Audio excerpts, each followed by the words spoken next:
Caught y'all slipping. Yeah, caught y'all slipping.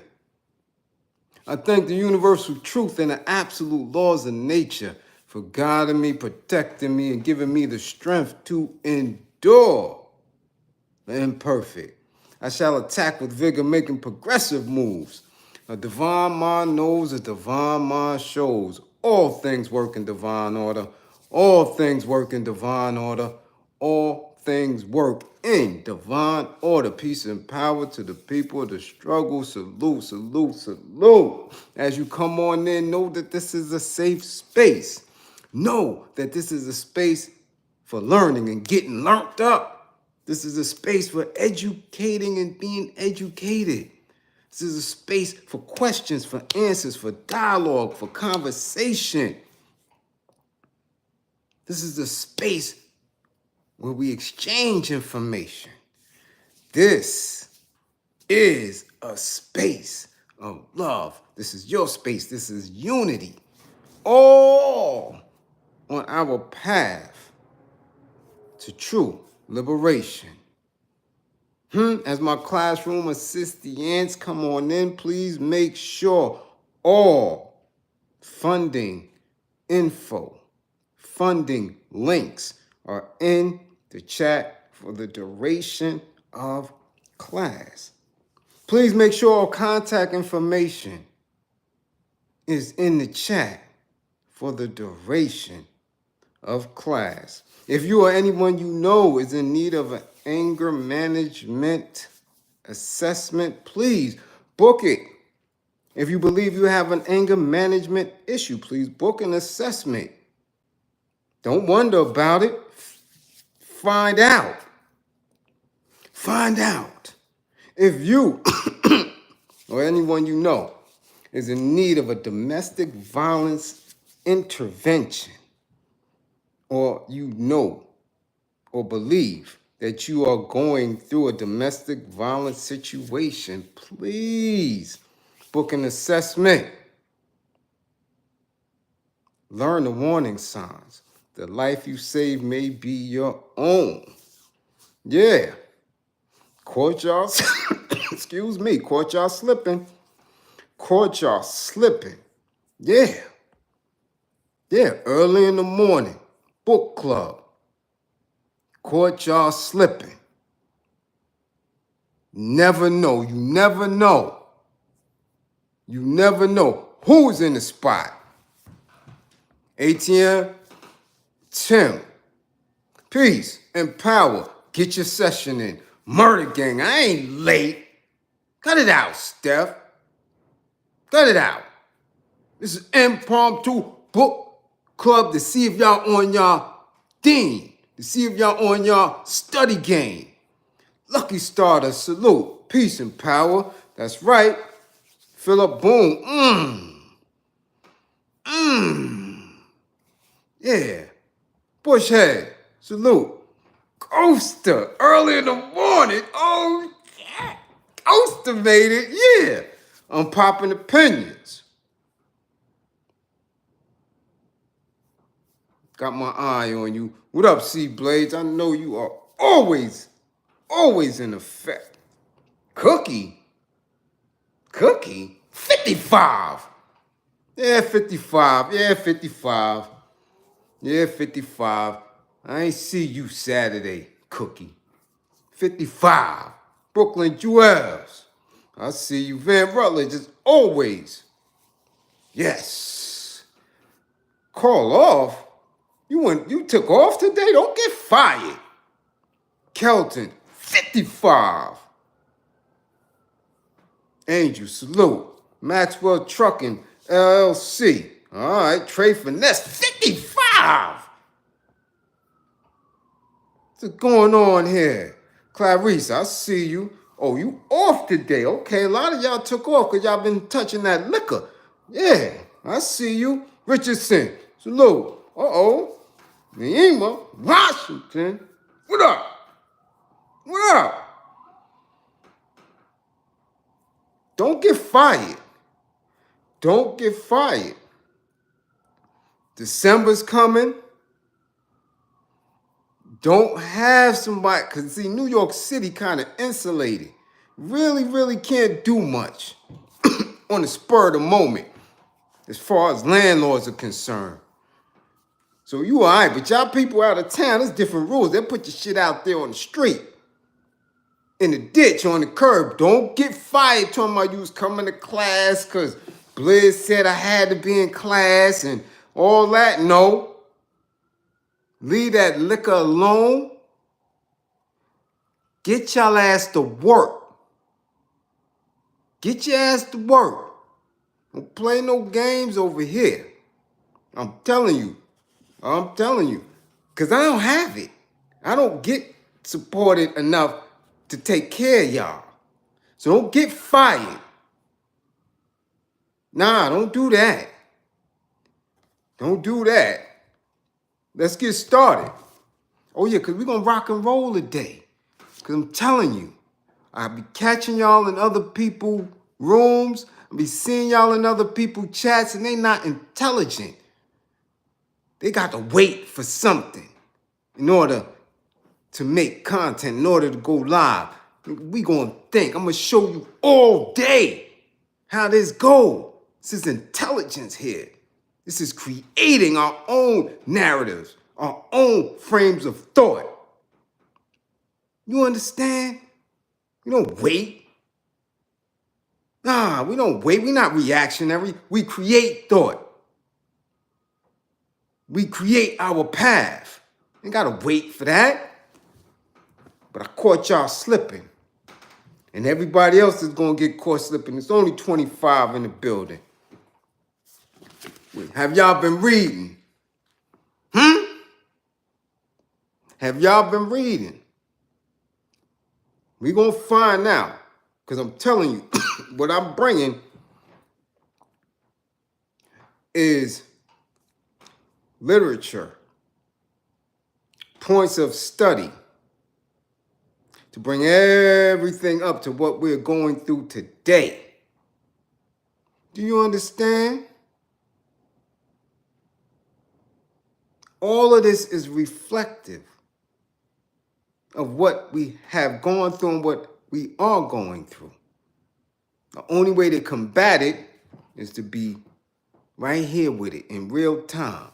You understand? So we've gone through this right here, which is an excellent piece to talk about Willie Bosket. If you don't know who he is someone who is serving life in New York State prisons. And to add on to that, he's doing life in solitary confinement. He has his own box labeled the most dangerous inmate in the New York State correctional system. However, I know some of my day ones who are way more dangerous and have done way more things, but he just happens to be the first, okay? So it's Willie Bosket. This is the book. This is Bookclub, All God's Children. If you can purchase it, purchase it. If you can get it for free or for one of these sites by downloading it or audio, pick it up. Excellent.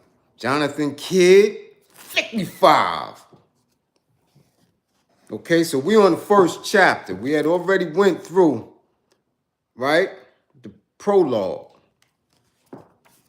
Now we're on the first chapter. And if you ain't been reading, catch up. All right? As many other book clubs, we done did Asada, right? That was our initial book. Then we went to, where did we go to? Wretched of the Earth. We've been in it. So go back and do the YouTube search for Book Club, Karim Johnson. You understand? And bring it up and show you that this is an intelligence person's YouTube space. This ain't for knuckleheads. Straight like that. It's not. So let's go get to chapter 1. Bloody Edgefield, right? And it starts off with a quote. Edgefield has had more dashing, brilliant, romantic figures, statesmen, orators, soldiers, adventurers, daredevils than any county of South Carolina, if not any rural county in America. They gave to their village and county a character that was South Carolinian, more intense, more fiery than was found elsewhere. William Watts Bell, the state that forgot. Okay? Now, let's get into this. And I'm telling you, when this book grabs you, it's going to grab you. But don't allow it to grab you without you having, right, a clear lens from what was happening back then to what is happening presently. Okay?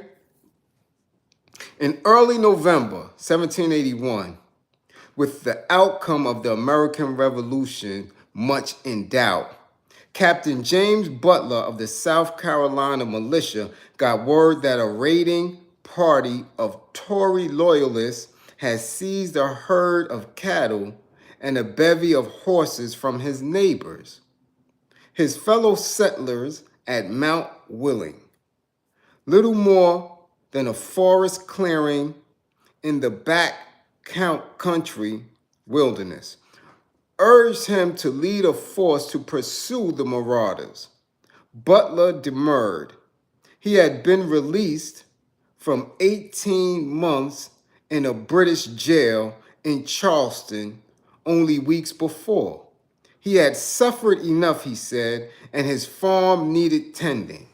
So now you have to understand what is taking place in that space, and that will help you move back into what they deemed history and historical facts. Now, if you don't know what Tory loyalists is and things like that, you go back to studying the Revolutionary War, not only from the point of what they taught in school, okay, but what you can research on your own. So you see already they're speaking about white folk, Euro, in jail here in this country or in this poor part of the planet, this corporation, and they call in the country right here. White folk in jail. A British jail. So you have to say, well, damn, what were we doing at that time? Us. What were the indigenous people doing at that time that they had a British jail already? Right? He had been released from 18 months in a British jail in Charleston only weeks before, and he wanted to tend to his farm. So he came home from jail and already had a farm as a Euro. What were we doing in 1781? Right? Remember, they said Crispin addicts got clapped. We clapped them, boom, for front. Clapped them. Okay? Gotta listen, man. Listen. Listen. He got clapped. Crispin addicts. So now we talking 1781. They're coming out of that space. They still don't know the outcome. All right? They don't know the outcome of this revolution. So now we know that many of them, through their history, through their books, were freed from jail in England. So now they come over here and they in jail. They're still fighting amongst themselves. Wicked. So none of that shit was established. You understand that? A lot of these things, a lot of these institutions that we're living under happened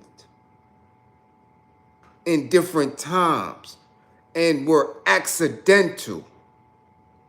But again, I keep telling you, if we fall into it mentally, if we follow it mentally without observing and acknowledging the end result of these things, we lend into our own slavery, into our own enslavement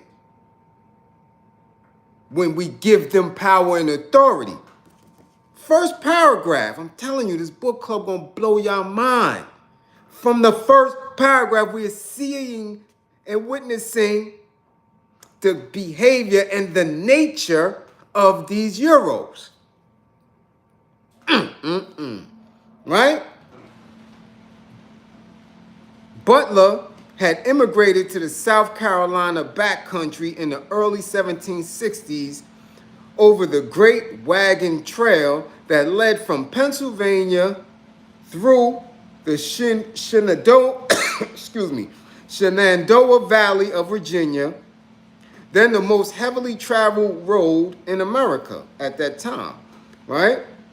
With him came his wife, 2 sisters, and a growing family, which now outnumbered 8 children in all. So again, this leads us to question what was going on and how these women folk got here. Okay, because remember, as we went through our other book, right? We went through, they came before Columbus, right? Which was the majority of melanated people globally. And we go through, again, sodomy and the pirate tradition, which talks about the pirates who was coming across these waters, how women, with bad luck, on ships, and was very rare that they were making these trips because in the colonies it wasn't safe for them. So we looking at here, 1760s, he already got, with him came his wife, 2 sisters, and a growing family, which now outnumbered 8 children in all. All right?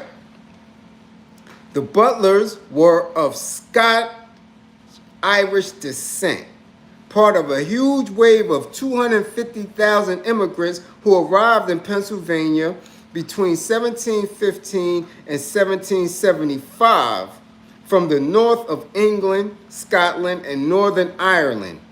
They spoke English, not Gaelic, but had, right, a lifting cadence in their voices, an accent preserved in the speech of the South today.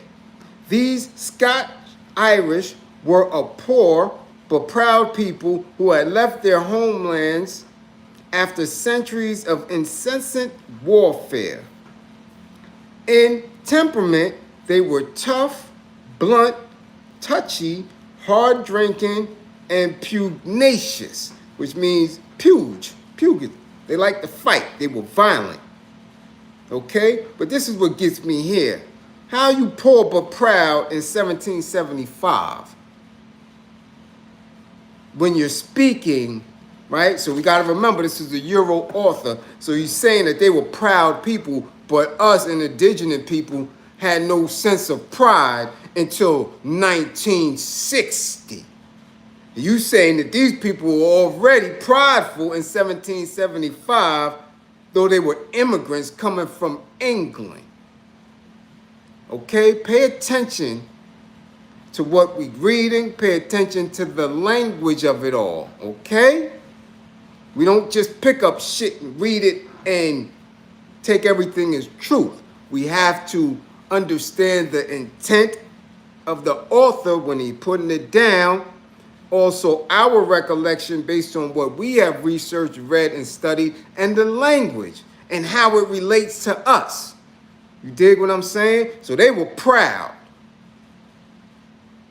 though this corporation, this country wasn't established? What gave them a sense of pride? How do we know that?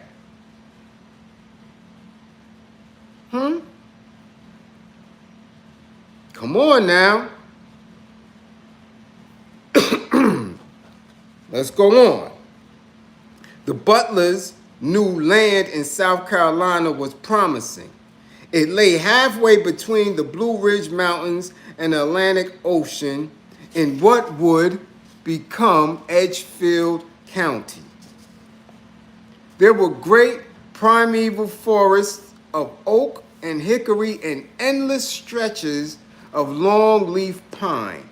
In the spring, the undergrowth was clothed in splashes of pink, white, and magenta by dogwood and azaleas. Swarms of wild turkeys, geese, ducks, and pigeons darkened the sky. Everywhere there was an abundance of small streams and rivers for water. Along their banks, stands of sugarcane grew in profusion, often reaching higher than a man's head. The red clay soil was rich, good for growing corn and grazing cattle and horses. Some of the settlers experimented with cotton, but until Eli Whitney invented the cotton gin across the nearby Savannah River in Georgia in 1793, separating the seeds from the fiber was too difficult to make it a profitable crop. Still, a few of this first generation in the backcountry, including the Butlers, had already acquired enough wealth to buy black slaves. Okay? So, with all this going on, the intent was already to buy black slaves.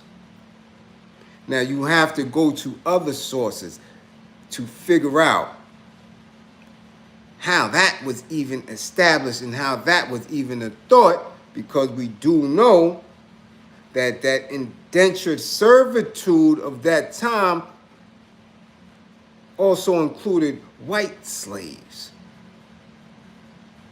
and had indigenous people the forethought to make sure that they had white slaves. But when was this an institution? When was this a common occurrence? You understand? That we're going to say, I can take this person, make them do that work and that labor, give it to me, and I can go to one of my folk and barter. There had to be a normal system in place in order for that to go on. What was the foundation of that? What was the thought of that? I mean, they brought that thought with them. Do you understand?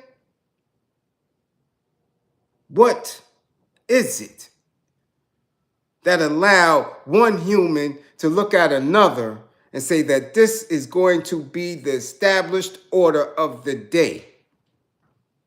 There's a lot of study that we have to participate in to understand it, because that is what conditions people today to be in a space where they will easily give up their labor, easily undervalue their labor. You dig what I'm saying? Right here in your mind, you have to understand that. Okay? Let's go on. But if the land was rich, life had proven vicious. Since 1760, spanning the whole time the Butlers had been in South Carolina, The area around them had been engaged in some of the cruelest fighting in American history.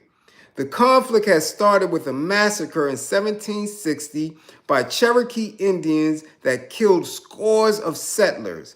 In one attack, the 76-year-old grandmother of John C. Calhoun, a future vice president of the United States, of the greatest of all, and the greatest of all the Carolinians, was murdered in an ambush with 22 other people. By 1761, when the Cherokee were defeated, much of the backcountry was devastated. Homeless veterans formed outlaw gangs that abducted young women from their villages and tortured wealthy planters and merchants to make them reveal where they had hidden their valuables. Infuriated by this lawlessness, the more respected settlers formed themselves into regulators to break up the gangs. It was the first organized vigilante justice in America. Okay, so you see how they're wailing on themselves. I want you to get a picture of that, because Hollywood glazes over that when they talk about outlaws, gangs. You understand that? And they glorify it. Outlaw Josie Wales, right? Remember how in that flick he was some type of veteran whose wife was brutally attacked and murdered. Go back and start watching these old Hollywood flicks, and they put a lot of the science in it, and we miss it. Why? Because we're not in it. You don't see people in those roles, or if you see a black person in one of these movies, they're not doing much. You're just supposed to look and say, oh, he's there, but what was he doing there? What is his purpose? The writers never give you that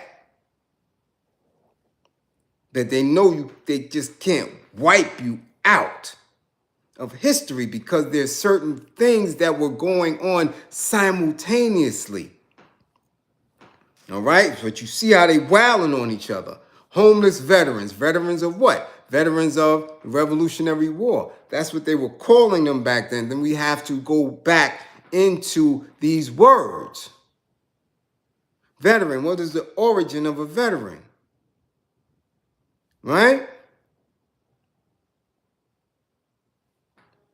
Right? Let's go on. The regulators succeeded, but they were so brutal that the leading historian of the movement, Richard Maxwell Brown, has argued that they introduced the strain of violence and extremism that was to be the curse of the upcountry and the nemesis of South Carolina for more than a century. Often they were sadistic.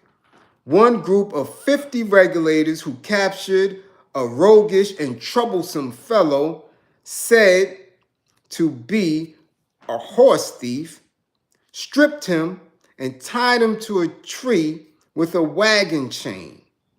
Then they each took turns giving him 10 lashes for a bloody total of 500 stripes to the accompaniment of a drum and fiddle.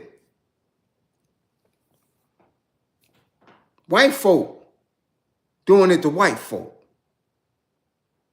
White folk doing it to white folk.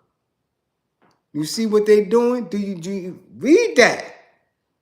This group of regulators who are trying to stop these roguish thugs, thieves, gangsters who were preying on other white folk. This is how they treated them. And if they're treating their skin folk like that, You can only imagine what they're doing to people who they considered creatures, 3/5 of a man, less than human. This is where we get all of the atrocities of how they handle melanated folk. But y'all believe that we supposed to wait for reparations from them. Y'all believe that there's a price that they could put on that. Nah, not me. No, you got to get that another way. All right? So now they playing the drum and the fiddle the same way that when we watching these slave movies, you see the dogs coming, playing the fiddle and the drum, and the slave is running, right? Something to the same upbeat of drill type music, right? That energy, that upbeat, fiddle, and you running. And y'all think I'd be playing when I said don't mess with dogs. I don't like dogs. They used to sick them shits on you because they know they don't think that whoever is the master is in control of that beast and they biting all up in your grippers. It was a tool of the enslavers. And y'all got them shits all in the hood, feeding them nasty monsters, taking them off leashes in public parks, thinking it's cool.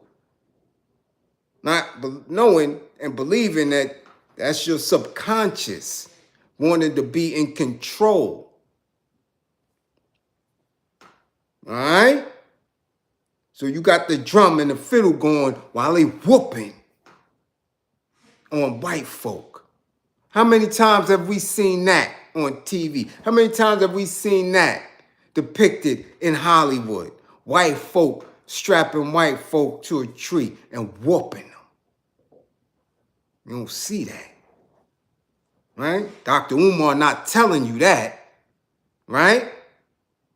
They want to leave that part out. They're not trying to really open your mind and the scope and give you that, right? Right? Huh? Kaba Khomeini, they not telling you that? How many times do they put that in there? White folk whipping and killing white folk in the same span of time when they want you to believe that we were the only ones beaten. This shit wasn't established. It wasn't rock solid. A lot was going on. Okay? An uneasy calm ensued in the early 1770s, but the fighting erupted even more violently with the advent of the American Revolution in 1775. Along with the battles between the Continental and British armies, there was a guerrilla war of family against family and neighbor against neighbor. It was carried on by ambush, atrocity, and plunder. No conflict within the borders of the United States has surpassed the South Carolina Backcountry Civil War in cruelty and bitterness, it has been said. Right? Because you got a bunch of criminals coming over and making claims. This is my land, yo, this is my land, this is my land. And if you couldn't protect it, if your family wasn't large enough, they was getting at each other over land that the indigenous people was like, how can you own this? This came from wherever it came from. You can't own land, you can't own property, you can't own animals. What are y'all doing? This was foreign. This is a foreign theory for the people who were here.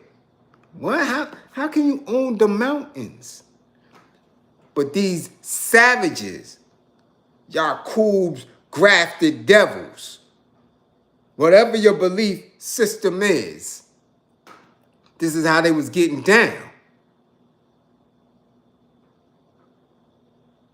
Boy, when you come here to this class, Y'all need to fund this war effort because I'm not playing with people. You're going to get a different view of yourself and your enemies here. There's no false narrative. There's no engaging and encouraging bullshit. Because you can't build soldiers like that. You have to build from a point of truth. We have to understand truth so we can look at people and say, why would you have an allegiance to that? Why would you take an oath to that? Why would you sit in a position of that when this is your enemy's creation, your enemy's establishment, your enemy's institution, and you sitting there prideful, chest out, and looking down on others because your enemy have given you position, false power, false and fake prestige? Nah, let's get into this. Some of the militia on both sides, the Tories and the revolutionaries, or Whigs, W-H-I-G-S, were in the war explicitly for booty. Booty. Grippers? Booty. They were saying booty already. Grippers? 1700s? They was trying to get grippers in 1700? Some of the militia on both sides, the Tories and the revolutionaries, or Whigs, were in the war explicitly for booty.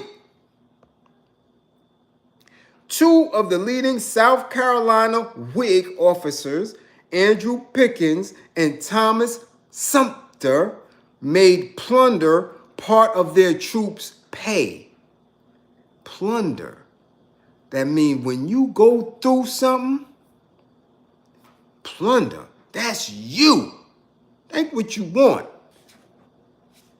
Plunder. That's you. Take what you want. All right? You see that? Plunder. Part of the troops' pay. Wolf Juggernaut. Salute. 55 for you. Each colonel to receive 3 grown Negroes and 1 small Negro. 1 set of instructions advertised. Okay? Each major to receive 3 grown Negroes. Captain, 2 grown Negroes. Lieutenants, 1 large and 1 small Negro. The staff, 1 large and 1 small Negro. The sergeants, 1 1/4 Negro. Each private, 1 Negro. This is what was considered payment. Where were these Negroes coming from? You may ask. Me too. And how is this the language of the day? You mean to tell me, if we are to believe our history books, that from 16, whatever, when they got here, to 1770, that this was the language that y'all could get Negroes? Who are the Negroes? How do you separate the Negroes from what y'all calling the indigenous people? Native Americans, Indians, if you may call them that. That this is what you're saying, that when they're plundering as a militia, not as their regular armies. You talking about average people, average white folk who were fighting other average white folk. If you ran up there, your payment was booty. You could plunder it. And this is what you were getting. As a colonel, you would get 3 grown Negroes. Like, huh? 3 grown Negroes? Huh? As a major, 3 grown Negroes? Because the colonel gets 3 grown Negroes and a small one. The major gets 3 grown Negroes. A captain gets 2 grown Negroes. A lieutenant gets 1 large and 1 small Negro. So you're just looking, oh, he's large, but he may be large and maybe 14. And a small one may be 7 or 8. Huh? This is what we're talking about here. And then the sergeant get a small, right? The staff, which could be a corporal or something, you get a large and a small Negro, but somebody get a quarter Negro? What's a quarter Negro? A quarter? What would that be, a toddler? This is the language. This is the language. I want you to peep that. When y'all talking about reparations and shit, you really? They could repair this? They could give you trinkets to pay for this. This is their language. Let's go on. The most sanguinary episode in the Backcountry feuding came in 1781 as a troop of 300 Tory militia cavalry under Major William Cunningham, known as Bloody Bill, moved out of British headquarters in Charleston, passed through the American lines, and advanced up the Saluda River on Mount Willing, where the Butlers lived. In background, Cunningham, much like Captain Butler, He too was of Scotch-Irish descent and had immigrated down the wagon trail from Pennsylvania and Virginia, settling with a group of his relatives only a few miles from Mount Willing. He had fought with Butler in some of the same battles against the Cherokee, and at the outset of the Revolution had joined the colonists against the British. Now these 2 dudes fought side by side, but he changed sides abruptly in 1778 after he received word that his brother, who was lame and an epileptic, had been whipped to death by a Whig militia captain. So now he tight, because they caught his brother epileptic and lame. So that means he wasn't even in good health. But he was whipped to death by another Euro. So these 2 was down together. All right? Listen to the language. And then he spazzed out because his brother was slipping. On a vengeful raid, Bloody Bill's troop stole the horses and cattle from Captain Butler's neighbors. Butler's reluctance to join in the pursuit was finally overcome by a plea from his 19-year-old son, James, who refused to take part in the expedition unless his experienced father headed it. The revolutionaries soon overtook a small band of Cunningham's raiders and recaptured their animals. The elated men stopped at dusk at a tavern 10 miles southeast of Mount Willing near Clouds Creek. The creek itself was named for a family that had been killed by the Cherokee a few years earlier. Thinking themselves safe and unaware of the size of the rest of Bloody Bill's force, the colonists passed the night drinking happily without posting a sentinel. So now, like I tell these young dudes in the street, you wilding, you running around, you beefing on social media, you doing all this stupid shit. Now you want to drink up, Henny, you want to blow your funny ass weed, and you in these spots off point. Okay? So this is learned behavior. That's the whole essence of this book, is learned behavior. And we're going to get into how all of this from back then, they're linking it to this young man, Willie Bosket, and his family. It's going to catch up. We just got to continue with the flow of it. Okay? Early the next morning, while still drunk, Butler's men were roused by the tavern keeper's daughter, who said Cunningham's troops approaching, who saw Cunningham's troops approaching. It was 300 against 30, and Cunningham had them surrounded. The Tory major demanded a surrender, but the younger James Butler was suspicious of the enemy commander and told his companions that he would settle the terms of the capitation. At that, he fired his flintlock rifle, killing a Tory and setting off a general fusillade.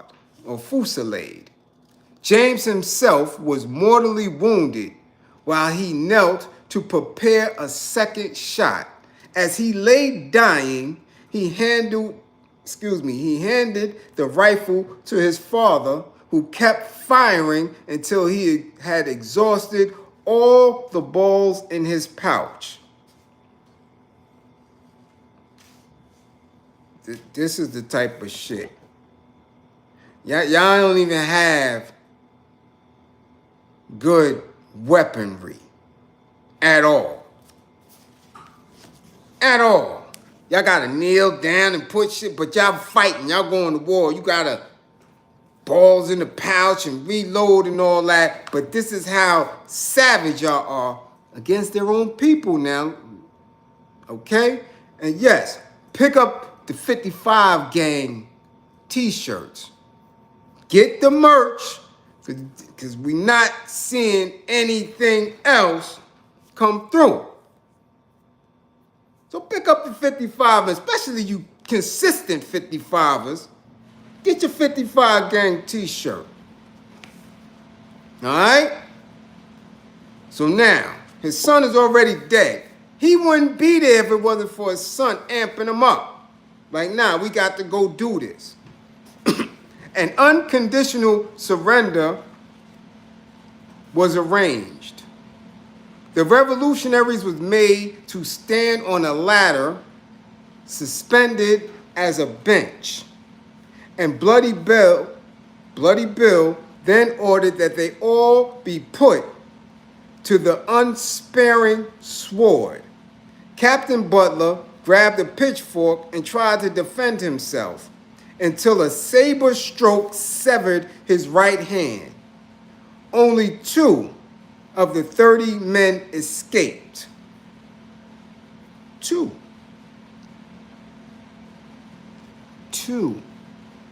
of the 30 men escaped. Remember, they came deep. All right? Cunningham continued his raid up the Saluda River, massacring several more groups of settlers. This is white on white crime, white on white violence, massacring settlers. At Mount Wilding, Mrs. Sarah.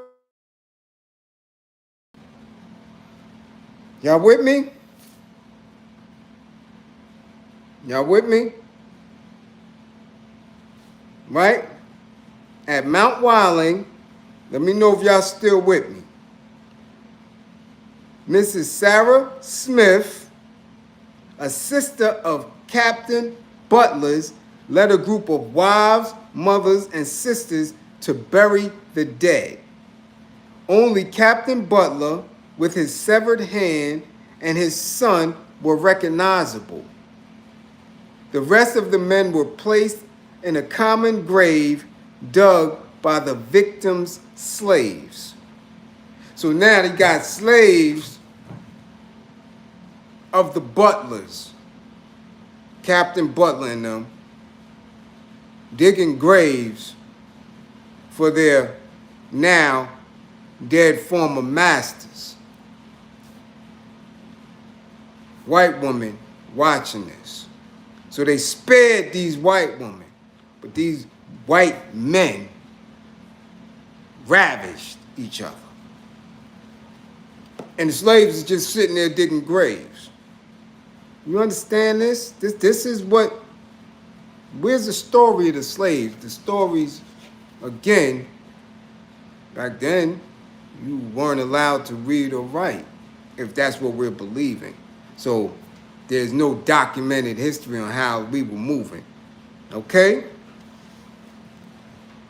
This is what they want us to believe, that we were just dumb and ignorant. This is what you want us to believe, knowing that in that slave trade, in the transatlantic, that kings, scientists, doctors, mathematicians brought over and couldn't read and understand anything. Probably couldn't read and understand your bastardized English and weren't allowed to. So we don't even know this factual history of how we participated in that is true. But people want to rely on it, so we're going to use that, all right? Major Cunningham fled South Carolina after the Revolution. One of his lieutenants, Matthew Love, did not. In November 1784, 3 years to the day after the Clouds Creek Massacre, Love was pardoned by a judge in accordance with the terms of the peace treaty with England. A crowd led by Butler's oldest son, William, was waiting at the courthouse. While the sheriff watched, the mob took Love outside and hanged him from a tree. Now, he was pardoned. And y'all said, damn all that, and hung him. White folk, hanging white folk.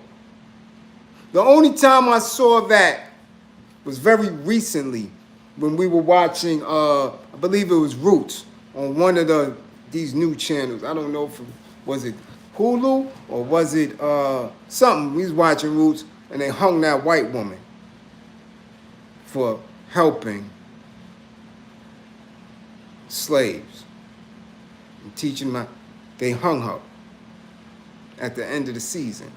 It's the only time we seen it, and that was recently, so that had to be like 2020, 2021. But that's why I said this book here, when you read in it and you really engaged in it, it's some shit. So join Book Club, stop playing, fund this war effort, because it's a war of the mind. Let's get our minds right. Stop paying attention to a lot of the bullshit. Let's get our minds right. That is how you build soldiers without casualties and get them into being effective soldiers before you arm them up. You gotta have the mind and the heart to understand where we're going, so we're not reactionary. So take off all the dashikis and all the fezzes and all that funny style bullshit that you believe is making you somebody. It's imagery. It's imagery. Thank you, Jeff Spark. That was the History Channel remake of Roots? Yeah. Get caught up in the imagery and what somebody said they're going to do. These dudes never did a day in jail. Never showed you that they went up against white folk at all. But telling you how official they are, how black they are, how Pan-Africanist they are, how this and that, claiming all these titles. They're not doing shit. They're not going to bust nothing. Let's move on. It was not until almost a century later, after the Civil War, that the African Americans kept as slaves at Mount Whiling were publicly identified. Before emancipation, virtually no records gave the surnames of slaves in South Carolina because by law, slaves were deemed chattels, personal, in the hands of their owners. As a South Carolina court succinctly put it, they are, generally speaking, not considered as persons but as things. While slaveholders referred to their bondsmen at all,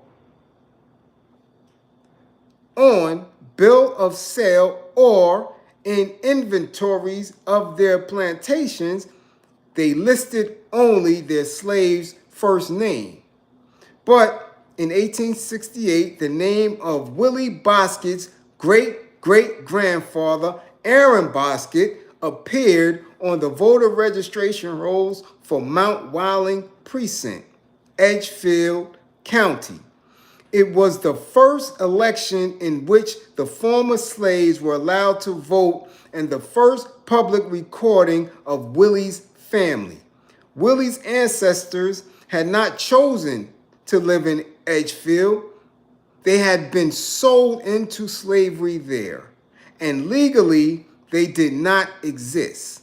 Nonetheless, they tilled Edgefield soil, and as the years passed and generations of Bosketts followed one another, they came to feel that the county was their home as much as it was the Butlers. Like the white families, they came to be part of Edgefield. Aaron, born into hard servitude, had a phrase for it that he took from an old spiritual. We are all God's children. All right, so now we getting into, and this is only a couple of pages, I'm telling you. Be on point, because you never know when book club is going to pop off. Reading and reading together expands and opens our lens to where we could be when we're moving in a direction with purpose and intent. I'm intending to open your mind. Stop believing in people's bullshit. Okay? This is the first document that has his family name. Born into servitude. In the mix of some vicious, savage, heinous white folk who slayed each other. Okay? We're going to conclude book club. As we see, book club is always small. Book club is never pushed and supported, no matter how many times people, oh, book club, book club, book club, this, that, and the third, do this. Listen, I'm making every attempt to move in a way where people suggest. I take all suggestions. I move in ways that no other person on social media moves. And again, limited support. Again, limited return. But I'm moving. I'm doing it. Okay? Book club. This, that. I'm moving. Okay? So again, we're going to tie in the past, the present, and the future with how some of us are still dumb, still caught up in the matrix, still dealing with technology. And even now in this technology, believing in the false made up shit without facts, without research. This TikTok videos y'all keep making viral by pushing each other. Come on, get your thoughts. Make the shit make sense. Who is your true enemy? Who is really working with your enemy? Who's the rat for real? Who's the snitches for real? Who are those who prey on people for real? Engage. Think. All right? And we're going to be back. You see, this shit is getting good. It's only 3, 4, 5 pages in. Shit, by the time you get to the middle of this joint here, yo, mind. And that's just one. Like I said, man, I got like 1,000 books up in here. And once you read the book, you got to read it again. And once you digest it, now you have to walk it. So when you are in a space with 1,000 different joints, and the end result is always liberation and pushing for your people and togetherness and uniting and moving and believing that it can be done, that's your makeup. You don't switch from that. You don't. That is who you are. 1,000. They don't have 1,000. They don't even know 1,000 books. And it's not all from a perspective of what you want to call blackness or melanated thought. Because that shit keeps you right here with a small gaze. And we don't live on a planet like that. We have never lived on a planet like that. In order to win, you have to have study of others who fought and won. And your ass gonna be stuck trying to get a deal or a bag from Whitey, trying to dance with Whitey, bending over and letting Whitey just lubricate your grippers and all type of weird shit, and you believing that you can live and not be a part of it, but you're aching in your soul to be in it. Nah, baby. Don't believe in me. Believe in my belief in you. Salute. Come back to class with all 10 fingers and 10 toes. We gonna rock out. I'm telling you. There's going to be, after today, absolutely no question who's the sharpest on this shit here. No question. Peace.